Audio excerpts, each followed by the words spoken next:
Welcome, Capsuleer, to the second installment of Abyss 101. In the first episode, we discussed the basics of abyssal dead space, such as the effects of the different storm types, the layout of the dead space, and the systems in which you can open an abyssal rift.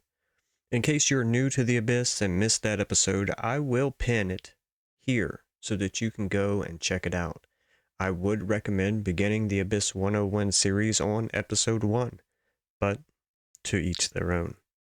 In this episode, we're going to take a quick look at setting up your first abyssal ship, creating a safe point to open your abyssal rift, as well as jumping into your first abyssal run. It is a lot to cover in the short amount of time we have allotted, so again, let's get started.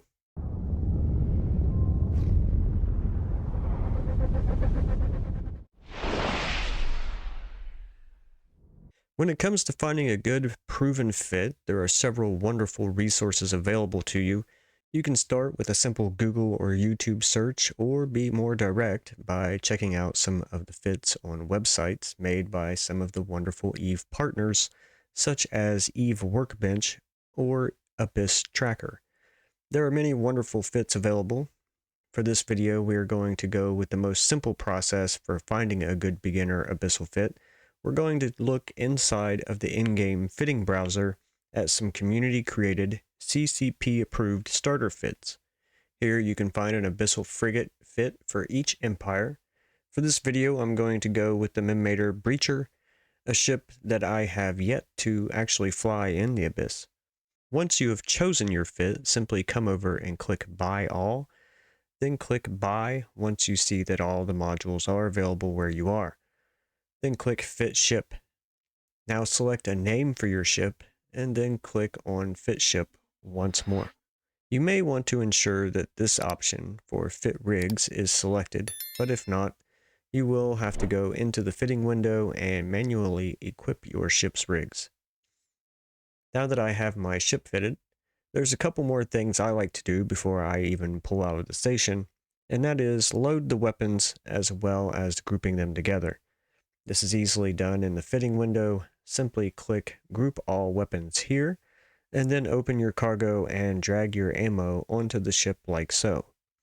Now we need to look in the market and find ourselves some abyssal filaments to stick in our cargo hold. Since I'm using a frigate, I know that I will need 3 filaments. Whether I am running this with friends or on my own, I still must have 3 filaments. Another important thing to remember is to get the correct type of filaments. Normally, no matter where you get your fit from, it is going to tell you what tier and storm type the fit is made for. The only time you normally will not be privy to this information is if you are crafting your own fit later down the line.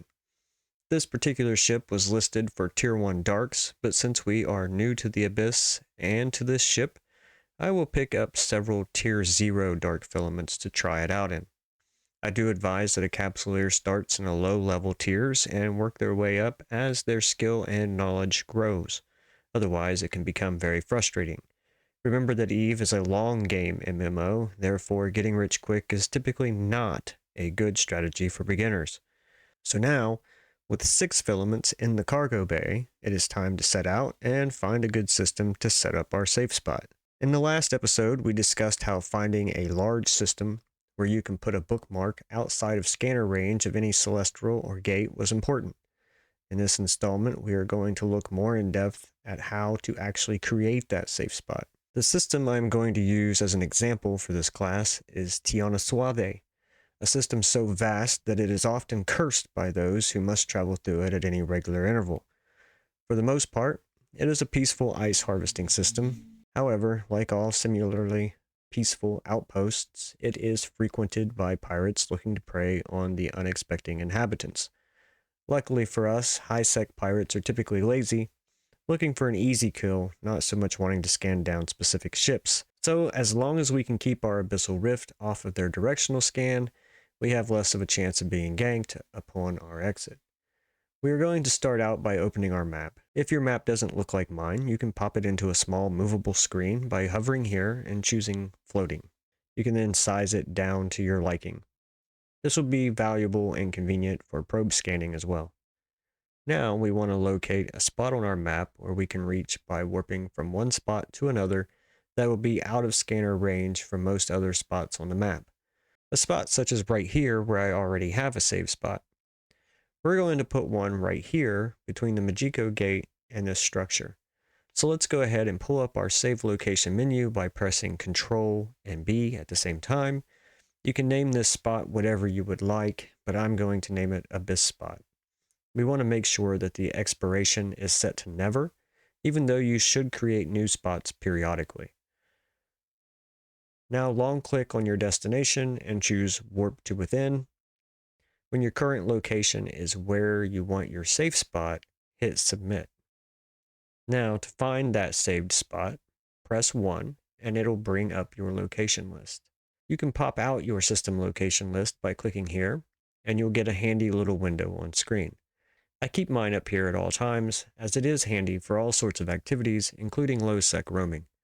From that window, you can long-click on the name of your safe spot and choose Warp to Within in order to go to your new abyssal site. At this point, you can close your map. As you can see, now when I click my directional scan, nothing is showing up, meaning that we are outside of scanner range of anyone else as well.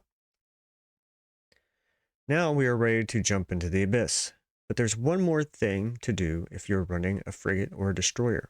You must first be in a fleet. If you are running these with a friend or two, form a fleet with them and you're good to go. If you're doing these solo, which is most normally the case, simply find your name in the local chat, right-click it, and choose Form Fleet With. This will put you in a fleet by yourself. Close the fleet window and you're good to go. The only thing left to do is pop the filaments. Go to your inventory and double-click the filament. Select the class of ship you're using, frigate, destroyer, or cruiser, and click Activate. If you are in a cruiser, you will automatically be pulled into the abyssal rift. If you are in a destroyer or frigate, you will have to activate the rift like you would a jump gate. And that is the entry into the abyss. It is important for capsuleers to remember that following these guidelines does not guarantee their success or safety. They simply reflect best practices that I have picked up over the years. In the next episode, we will take a look at the different spawn groups you may encounter within the abyss and some tactics to survive both the abyssal timer and the waves of rats. Until then, fly safe, capsuleer.